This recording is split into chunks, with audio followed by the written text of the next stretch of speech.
Hello, everyone. Welcome to the Purpose Tune podcast. My name is Kong Shang, and I'm the host of the show. The goal of my show is to create valuable content to broaden your knowledge, inspire you to act, and get you in the right mindset so you can apply it in your own life to drive impact, generate meaning, and achieve your purpose. Now, today's guest is Jay Conger.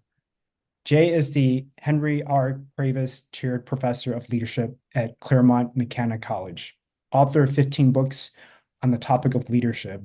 Jay's research spans the topics of leadership development to boardroom governance to executive derailment to influence and persuasion. In addition to his role as a professor, he's an executive coach and executive educator. Jay, welcome to the show. How are you doing? Good. Nice to be on your show, Kong. A pleasure. Thank you. Thank you. I appreciate it. Appreciate you having setting some time to get on my show and really talk about this topic of purpose, but also leadership, which is something that I've been really focusing on the past couple of years. And I know this will be a great talk. So, how did you get started in this work of leadership?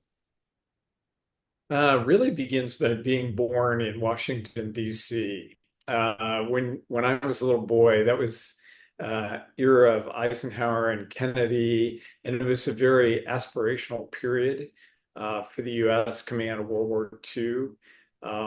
And I used to joke that pretty much anybody who grew up in that era in DC wanted to be president of the United States.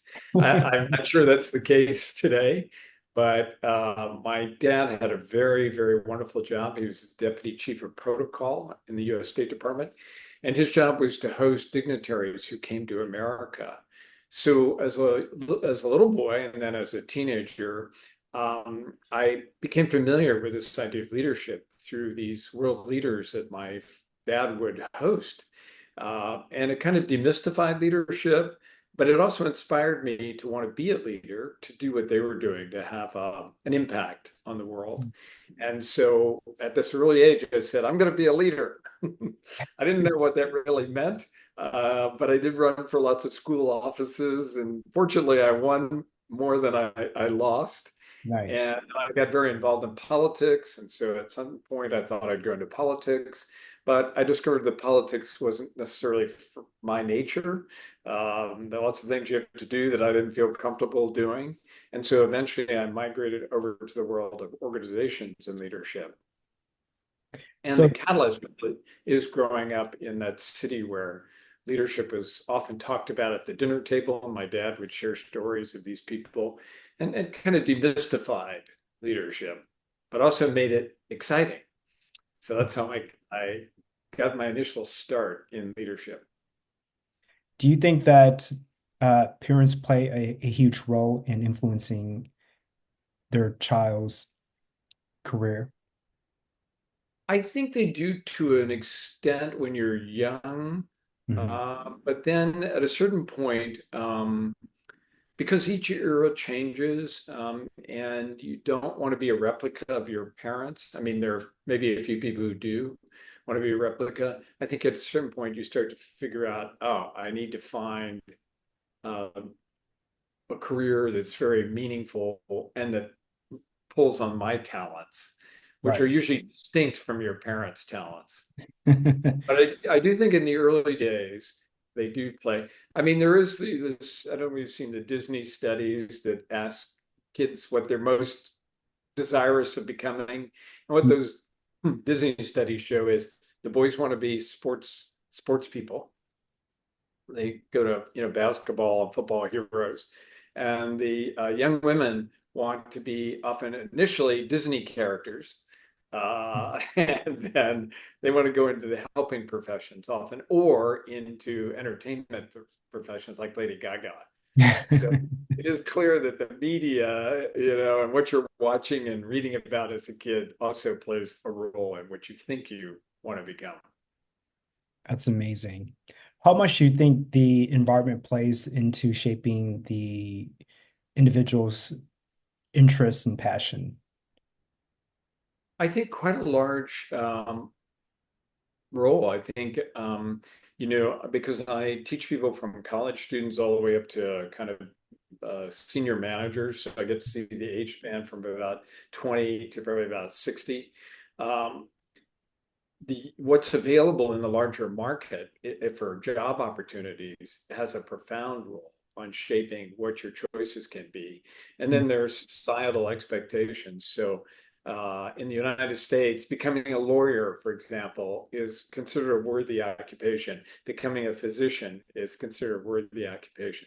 Becoming an accountant is considered something you would do for security, secure income. So I think what the society puts value on a role shapes kind of where you think you should go.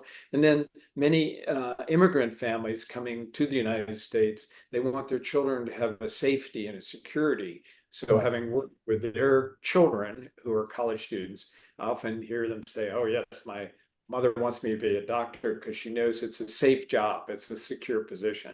Mhm. So I think there's this combination of both family and also the environment that are playing big roles. And in each society, there's certain roles that are more revered. In India, being an engineer, and in China, to some extent, being an engineer is a very esteemed role. The Right. United States, sadly, that's not as highly esteemed, which is too bad because we need more engineers. But you get a sense of how these bigger forces kind of create our opportunities or don't. And then you and I, well, 200 years ago, we would basically be doing what our family did, which was farming. Mhm. Or if your father or mother made ceramics, you'd be making ceramics. Or if your mother had a vegetable stall, you'd probably take that over. So 200 years ago, we didn't even have a choice. We're kind Right. of destined to replicate our parents' work. Right. So All of this reminds me of a quote. I can't remember who said it initially, but you're the average of the five people that you surround yourself with.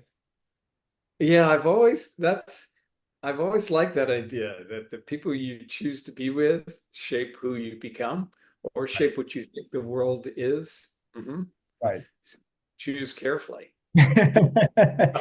Right. I mean, as I've gotten older and as I've progressed in my career, I've been mindful of my inner circle, the people that I want let in, because I understand that your mind is a very powerful tool and it can be influenced by the people that you surround yourself with on a daily or you know weekly basis. And so for me, I'm at a point in my career where I want to be surrounded by people that inspire me to be a better human being.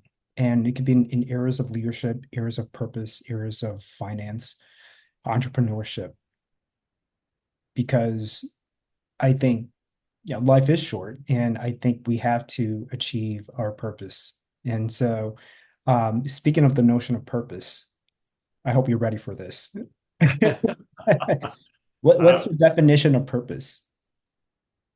for me, purpose has got a couple dimensions. One, it has to align with what you feel are kind of the guiding principles for you as an individual, which are in part a product of early experiences as well as your family. Mhm. I also believe that purpose has to impact others in a very positive way. Mhm. And it's a combination of what you are good at or what your gifts are, and hopefully that you're passionate about some of them or passionate about what they create for work. And then the intersection of what the world needs. Um, and so you have to have these three operating together. So my sister was an actress. She was a good actress, but not an exceptional actress. There are too many actors in the world. And so while she found meaning and purpose in acting, she didn't find enough opportunities to Mhm. have the impact she wanted. So, kind of what the world wants is a very important component. I think a lot of people aren't clear on what their real passions are. Right. And I'm not sure enough people get opportunities to test out their talents. Mhm. Um, so I really believe those three have to come together. And then there's that core of what gives you meaning in life, which in my case is having an impact, a positive impact on people, and improving the caliber of life. Right. That's amazing. I think the key word here is impact, and that's what this show is really aiming for is how can we make the greatest impact on people's lives? Because at the end of the day, we could be talking about certain topics, but if it's not creating change in people's lives for the better, then I think I'm not doing enough service to Hmm. to ensure that people are living a authentic life. And so with that being said, you mentioned earlier that not enough people have opportunities to apply their passion. And that reminds me of a conversation I had with an entrepreneur recently. He, so a little bit of the story, he recently graduated from college and was trying to find work and couldn't find work. He had submitted over 100 resume applications to companies and couldn't get hired. And so he decided to start his own company. And his company is successful. He's doing what he loves doing, applying his passion. And I wonder whether you've had conversations with people or clients that you worked with where you would suggest or encourage them to take the entrepreneur route because perhaps that's the best way to apply their passion and create something more meaningful. What's your thought on that?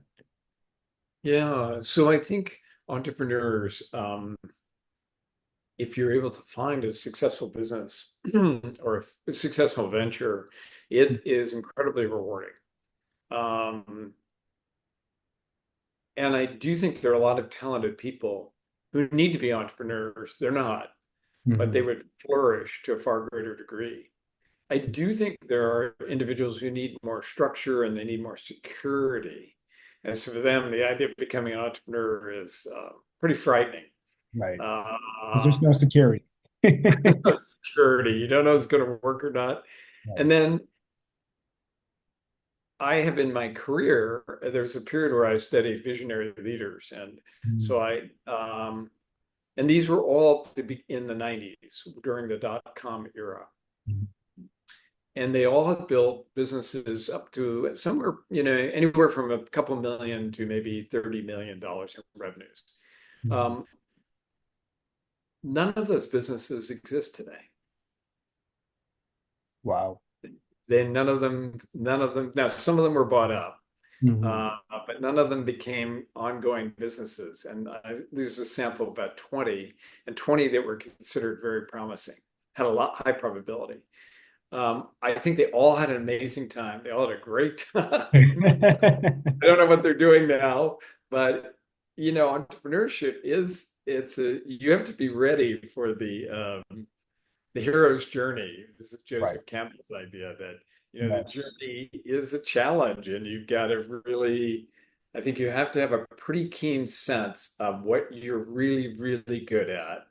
Right. You have to tap into what the world really needs, but doesn't have fearsome competitors in. Mhm. Mhm. So it's a set of puzzle pieces that have to align. And because there are multiple puzzle pieces, they may not fully align. And so the question is, all right, do you have the willingness and stamina to keep trying to get the puzzle to get alignment? And it's probably some of the best entrepreneurs I know kind of are constantly, that term pivoting. They're Mhm. trying different things, and it's through the pivoting they find their way. Mhm. Yeah, I think pivoting, adaptability, resilience are really core competencies of leadership. What's Yeah. what's today's current state on leadership, in your opinion? Uh, in terms of just the kind of how people are thinking about leadership. Yeah, so in terms of how people are thinking about leadership, what leadership is like today compared to maybe 10 years ago, what's the future of leadership? Considering there's technology that and AI that has shaped a lot of our lives. Yeah. To give you an example, when I first started, in the leadership space 10 years ago, it was really about showing up in person and really making change in people's lives. Mm. And now we have the internet and technology, and so to convey a certain message is done through Zoom now, and it's not the lack of in-person interactions is not there. And so how does that change the way that people interact with each other, receive messages?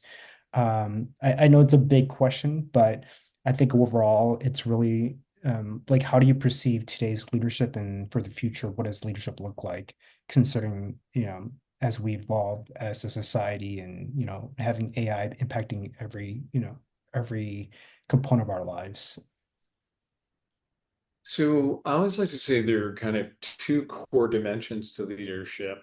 Mhm. One is the relationships you build with your team or your organization. So there's this really important kind of interpersonal side. And then Mhm. the other piece is this ability to um, communicate the direction and set direction with your team. Mhm. And as you get higher in an organization, we call that strategic thinking. Right. As we go lower in an organization, we call it setting effective goals Mhm. to get work done. Right. So on the relationship dimension, I think because people are working more remotely, I Mhm. would argue that relationship building is actually more important now than it's ever been.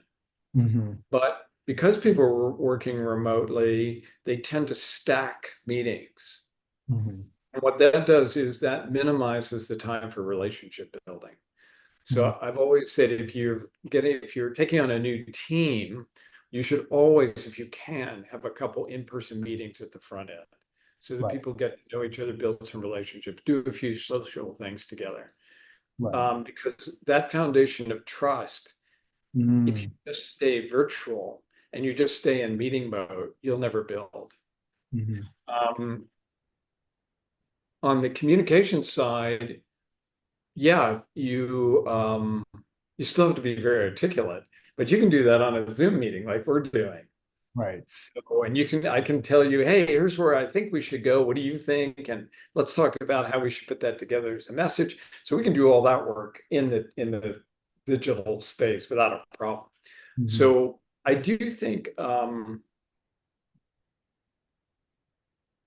I think AI will play a supportive role. I mean, I already know lots of leaders who are using it to help them be more creative, to help them think about different angles related to an issue. I mean, some of them are even using it, of course, to write emails, craft their communications to be more memorable. Uh, so I think overall it's going to be a complementary tool that'll kind of improve people's caliber, but Mhm. it doesn't really help you so much on the interpersonal side. Interesting. Yes, you can go and say, hey, I have a conflict with Kong. What's the tool or how do I need to approach that conflict? And it'll give you a formula and a set of techniques. Right. I haven't tried it to, put in Kong is as a silent person. I can't get him to say anything in meetings. It probably will give me a couple of prompts. Oh, well, why don't you meet with Kong beforehand and ask him some questions? So Mhm. probably can do that. So it could be an advice kind of capacity, but I think it's going to be primarily on the ability to be a better communicator, look at issues more through multiple lenses. So that's where I think its strength is going to be. I don't think it makes up for lack of interpersonal skills. Right. And one of the things which I do worry about with younger people is the time in the phone and the phone becomes a primary relationship. Mhm. That's not teaching you a lot about relationship building. Right. Now, I have two kids who are in their 20s, so through their friendships and through their work relationships, they are learning how to do that well. Mhm. Um, but the tool could cause you to underappreciate the importance to have really strong interpersonal skills. Right. Uh, the other area where it could create problems is in certain fields, the dynamism, it may disrupt them. And so you're leading a team or an organization that's in one of those fields. Uh, you and the team could all disappear one day. Right. Yeah, it's so fascinating how the way we interact with each other has changed so much the past 10 years. I'm one of 12 kids and I've got over 30 nieces and nephews, and I look at every single one of them and how they interact with each other and their parents, and it's most of them are on their phone. It's I kind of wonder what the impact will be for them as they grow up and how they communicate with their colleagues when they're in the market looking for work. I think it's just fascinating that as we evolve through technology, that we have to be, in a way, creative in terms of how we connect with each other.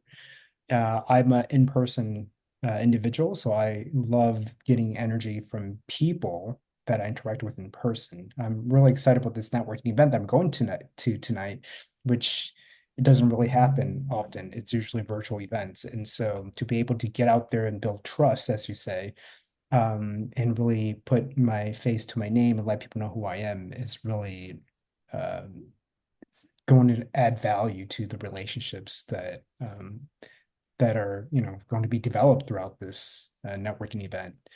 Um, what are some of the core competencies of leadership, in your opinion?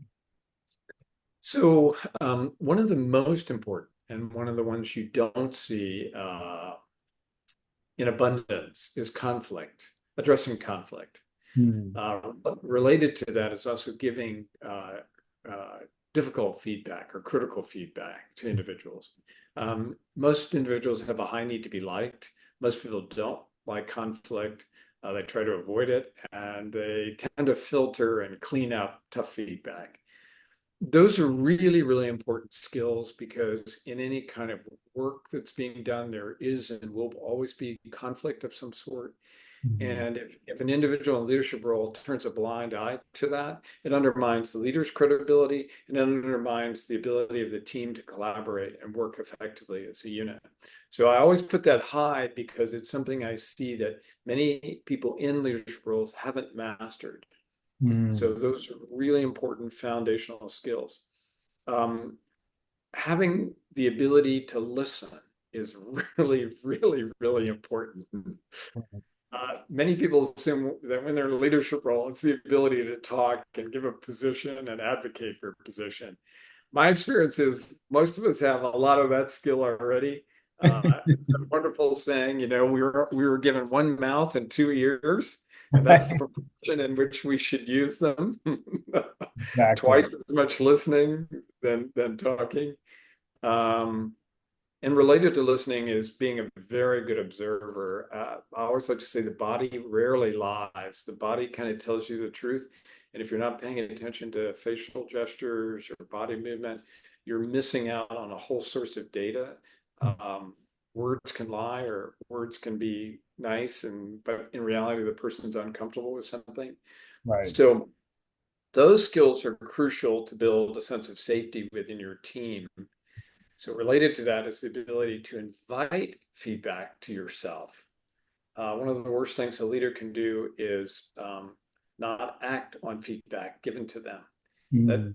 you only need to do that once, and people say, "Oh, why give her that feedback? It doesn't seem to do anything."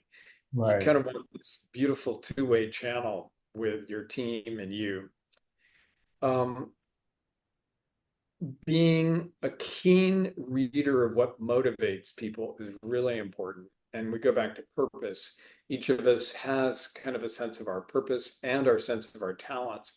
And so I think a lot of what great leaders do is they figure that out and then they create opportunities for you to develop yourself. They have this idea, Kong has a lot of potential. He probably doesn't see it all. Right. I'm going to call it out for him so he knows, I'm really good at this. And then I'm going to reward him for doing that. And I'm going to create opportunities for him to do that. So That's he gets in that space.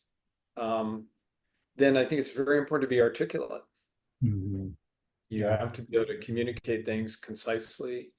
I wrote a book called The High Potentials Advantage with a colleague.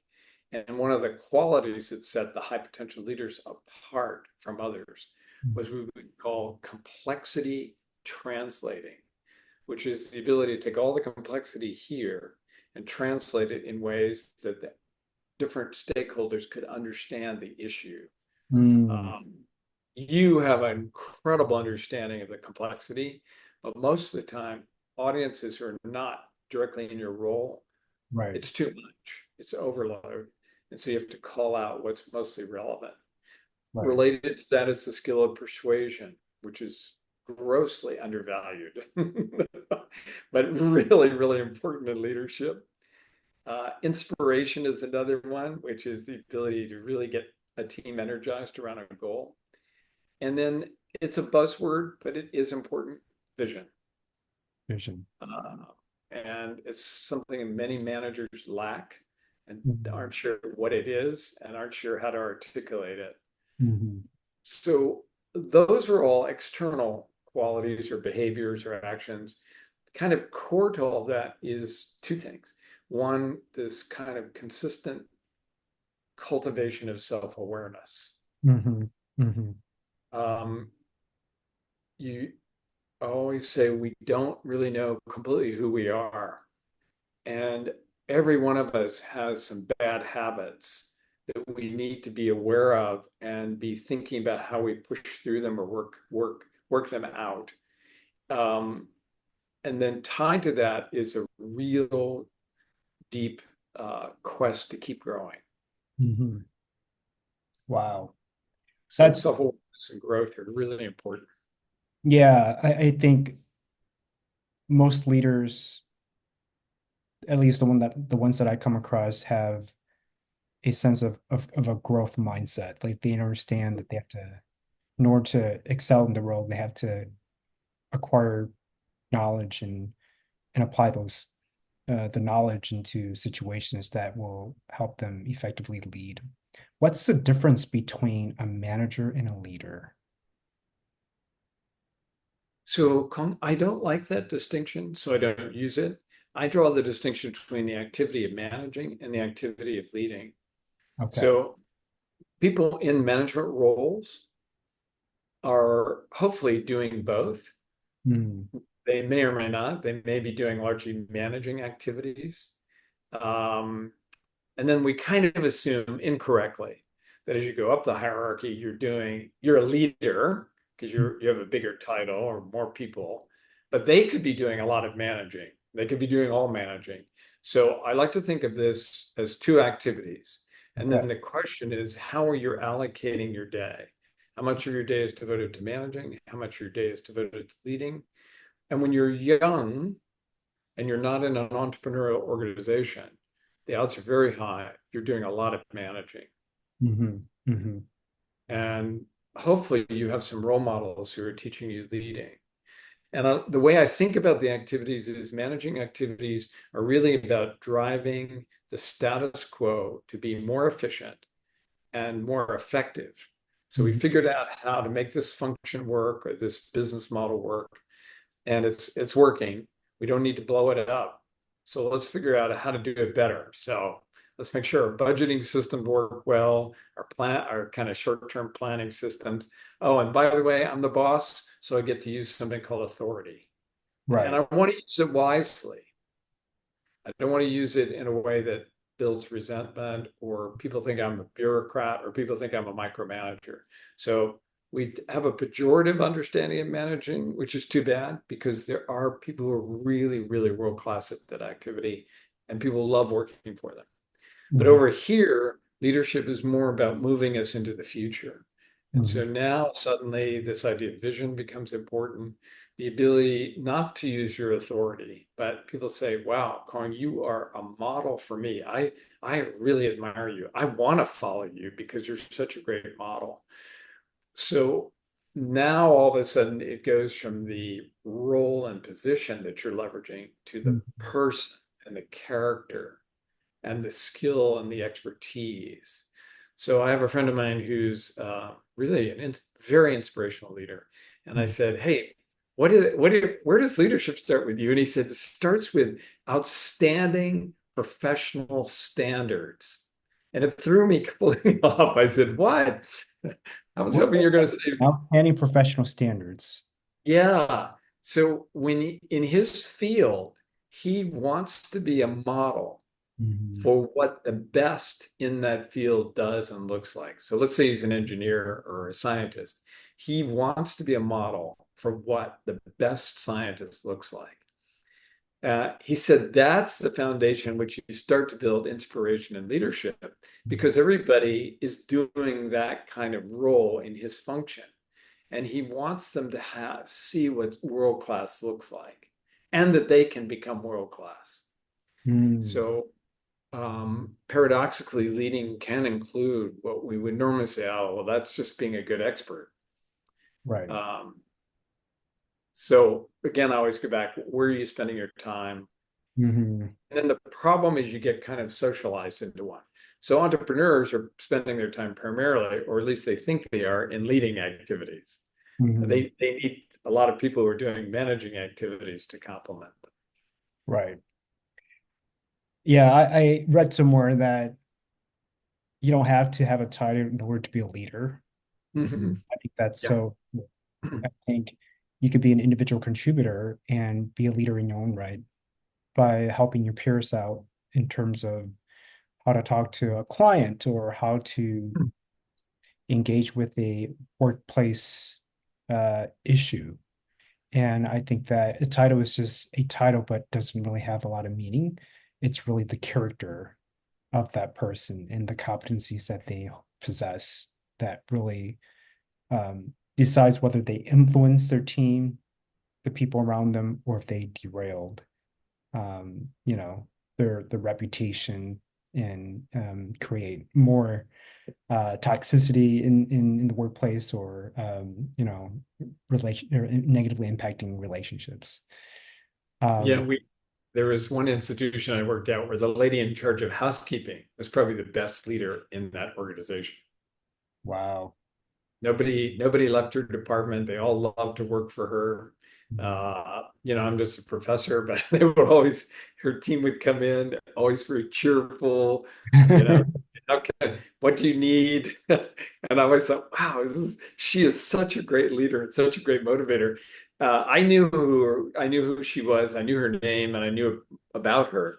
But there were many faculty who didn't even really know her name. They just knew that they got great housekeeping service. She had lower turnover, almost no turnover than we did on our own faculty. Wow. So to your point, leaders can be at any level. And I always say, look at Picasso. You think he was an exceptional leader. He got patrons, art dealers, museum collectors, got them all lined up to support his worldview of art. So yeah, you don't have to have a title. Right, right. And you know, also that made me thought of something when it comes to leadership, the ones that I've interacted with that I think are considered amazing leaders, they treat everyone with respect. Yeah. And and you have to in a way because you don't know what the potential would be, right? I mean, maybe someday they might be your manager or your boss. And so it's always important to treat people, everyone, doesn't matter where they come from, with respect and dignity. I think at the end of the day, we want to be seen as human beings. We want to be appreciated for our contribution uh, to the team, to the company. And so having recognitions and appreciation from our leaders sometimes means more to us than money. And Yeah. you know, it's important that you know, we build a culture where people can really be seen and be engaged with work and can really have that trust factor, as you mentioned, um, where they feel like there's a sense of belonging um, because I trust this person, I'm going to show up authentically. And I matter and my contribution matter and I belong here. So, Yeah, very much. I think you're spot on. And then usually, if people don't show respect towards others, it's a sign of usually arrogance and ego. mhm, And so once there's arrogance and ego, it puts a wall between people. right, And then the leader or person in the leadership role, I won't call them a leader, they're constantly proving why they're so clever and you're not so clever, right, which pushes away and ultimately, as you know, demotivates the people who work for it. for, Yeah. right, yeah. So pivoting to a different topic, what Hmm. inspires you in terms of, let's say, when you're having a challenging moment, or just in general, if you're looking for creativity, innovation, what inspires you? What do you turn to for that? Yeah. If I'm having a challenging time, so first of all, I love art. For me, art is a really powerful medium. Art and music are for me are like two of the most magical expressions of human talents, Mm, uh, because they help you see a different world. So if you're looking at a beautiful photograph or beautiful painting, you get kind of you're transformed into another space. right. Music does that through your whole being. So I always find both of those are really powerful mediums that I love. Being in nature, of course, is another one. So I would love to go up into the mountains, and that's transforming. And the other thing is I do a mindfulness practice, and I find doing mindfulness practices really important because they center you on the fact that while you might be worried about all these things, basically, if you check inside, you're breathing well. If you're moderately healthy, you're healthy, and Right. it helps you kind of come back to the here and now, and you realize that actually, while the world might be seemingly in turmoil around us, you're actually centered and peaceful and in space.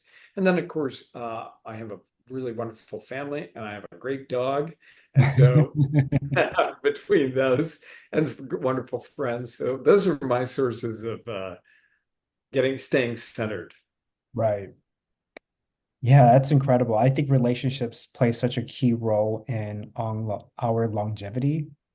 I think it's, if relationships are healthy, that is. I read somewhere that in Japan, there are certain parts in Japan where it's considered the blue zone, which is where they measure the longevity of people and find that those that live the longest have a strong relationships with their kids and their parents. And so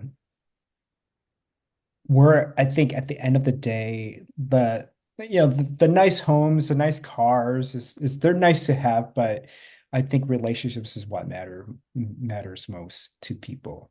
Um, I, one of the things that I've been encouraging folks that listen to the show is really to build stronger relationships with people in their lives as a way to lead a purposeful life because um, relationship impacts the way that we see the world, and and the quality of relationships will determine whether we have a good or bad mental Yeah.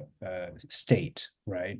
And so, what's your take on relationships and how that ties into living a more fulfilling life? Well, I always like to say we are first and foremost social creatures. Mhm. And, you know, yeah, I always joke that even monks and nuns, with few exceptions, have to live together in a community. Mhm. There are a few hermits who are completely independent, but they're rare. So I think relationships are key. I think one of the challenges in the West, and particularly in the United States, is that we've created these kind of scheduled lives. So we've lost, in some places, spontaneity which we would have had 50, 100 years ago, where family members lived nearby, they would drop by, your uncle would show up for another free meal. Um, and in the United States, families are often dispersed over land, one's on the East Coast, West Coast, Midwest. Um, I think because we have both the dual career, or both parents are working, we're and there's a lot of shuttling of kids, for example, to different events. I think it's made it more challenging to kind of have a spontaneous set of relationships. Mhm. But I think it's core to our well-being, and those studies, of course, show that Mhm. people who are in a marriage that they find happiness have a longer lifespan than Mm, people who are single. So that alone, makes this point that the relationship is key. And then to your point, people with good friends, that's very important. right. I think when you're building a career, sometimes you don't invest in those friendships as much. Mhm. But to your point, you have to. Right. Yeah, that's important. So I know we have just a few more minutes left, and I do want to pick your brain about the definition of success. And I think there's to each individual's, of course, difference. It's different for them, but for you coaching your clients in the leadership space, how do you see success play in the world of leadership? Yeah, so if I think about it, success just in terms of my role as a coach, not as an educator, I believe that most workplaces are not optimized. Mhm. And what I mean by that is the people in management roles don't have the tuning to really help develop their staff, their team members, and don't have the kind of fine tuning to understand how to develop their team members. Mm. And my personal quest is to create workplaces where people love, I mean, literally love to come to work. And so my goal is to help people who oversee those places Mm. create phenomenal places for people who want to work and have a great life and great career. So it's my kind of number one driver. I unfortunately have seen how many not so great people in the management world are out there. I've also seen how many well-intended individuals. Mhm. So they would like to be really good at what I'm describing. They just don't know how to do it. And Right. so that's the group I often try to focus on, is really helping them figure out how to be a great leader, how to create a wonderful workplace. Yeah. I always feel, Kong, that um, many people end their careers having only touched a portion of their potential. Mm. And in reality, they're leaving a lot on the table. And if I can help people in leadership roles accelerate that so more people reach more of their potential, that's my personal goal. That I define as success. Yeah. That's amazing. I love that. I do think that there's a shortage of good leaders out there, and that's one of the reasons why I wanted to invite you on the show, is really to share your insights on leadership and really inspire people to continue to reach for their fullest potential so that everyone can benefit. And so, with that being said, is there any advice as we come to a close with this show, this talk? Any advice you'd like to share with my listeners? A couple pieces of advice. So this is a wonderful saying that I've always loved. The first half of life is chasing success. The Mhm. second half of life is just chasing significance. So what I would say is to your listeners, shrink the success part and go for the significance part. Number two, I really do believe you and I have potential that is to some extent hidden. Mhm. Uh, it's also held back by fears Mhm. and a need to conform. And Mhm. so I always feel that you want to seek feedback from others who can see your potential and have them articulate what you're really, really good at for you. Mhm. And then have a couple friends or family members who encourage you to to push yourself further. And whether that's being an entrepreneur or taking on a project that you think you can't do, Mhm. uh, don't waste your time. Life, you'll be shocked how quickly the end of your career comes. You want to get on with it. Yeah. Opportunity is out there. You want to seize it. Carpe diem. Yeah, yeah, that's beautiful. I'm with you. I think we have to get on this mission of, you know, really reaching our fullest potential. Do it now. Don't wait because life is short and nothing's a promise. Tomorrow's not a promise. And so we have to tap into our power and chase after our dreams. And so, Jade, this has been such a wonderful conversation with you. Thank you so much again. If people are inspired by this talk, want to connect with you, where can they find you? Probably the best way to do it is through LinkedIn. Just send me a message through LinkedIn, and I'll be happy to get back to them. And thank you, Kong. I enjoyed our exploration into purpose and success and leading versus managing. Yeah, So, yeah, yeah. It's my pleasure. Thank you. Yeah. Well, folks, if you are inspired by this talk and want to learn more about Jay's work, feel free to connect with him on LinkedIn. I will include his details on the show notes. Also, feel free to like this podcast and subscribe. Thank you so much.